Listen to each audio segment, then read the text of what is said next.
Welcome to Nasdaq Trade Talks. I'm Jill Malandrino, global markets reporter at Nasdaq. Joining us for this segment, we have Michael Normyle, U.S. economist at Nasdaq, for a read-through of the CPI data that we got this morning.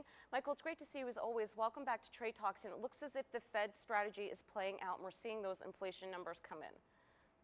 Right. So we got a bit of a surprise this morning where CPI came in lower than consensus forecasts had been. So headline CPI fell to 3% from 4% a month earlier in year-over-year terms.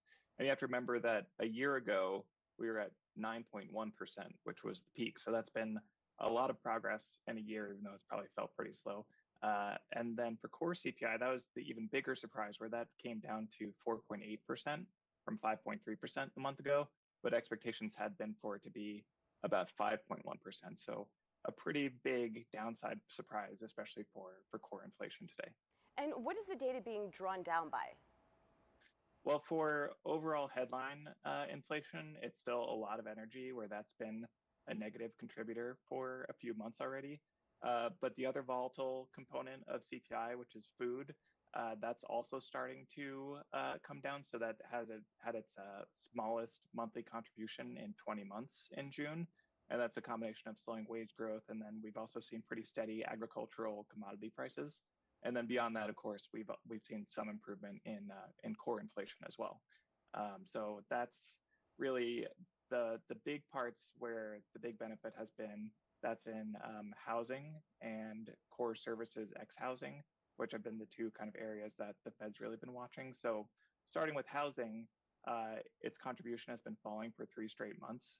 And that is something that we know should continue because the BLS research recently showed that there's about a 1-year lag between market-based measures of home prices and what the housing CPI shows. And those market-based measures for rents, they fell to 0% in the latest reading year over year. And for home prices, they are negative for the first time in 11 years. So there's still more disinflation in the pipeline there. And then when it comes to the core services ex housing, which is more wage driven, we saw back-to-back smaller contributions from that in June, and it was actually the smallest contribution in 7 months. So that's really the still tight labor market is easing at the margin, and that's filtering through to that kind of inflation.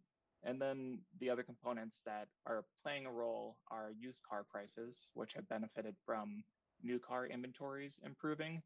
And then airfares, where we've seen jet fuel prices coming down, and that's feeding through into airfares.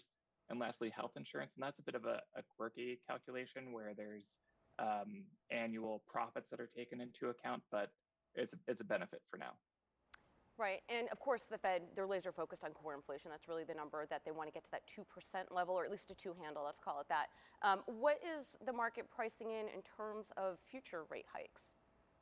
Right. So this was a lot of what the Fed wanted to see, but of course, one great report isn't enough for them to stop their rate hikes. So markets are still pricing better than 90% chance that we get another 25 basis point rate hike at the end of this month.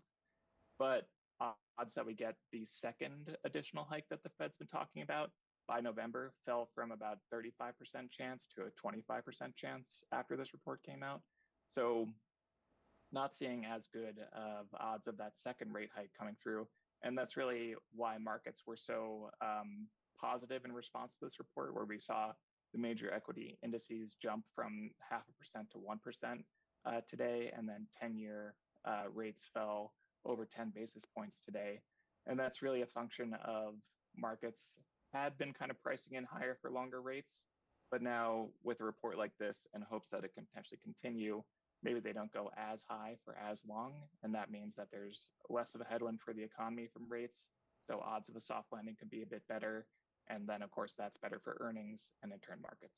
All right, Michael, appreciate the insight as always. Thanks for joining us on Trade Talks. I'm Jill Malandrino, global markets reporter at Nasdaq.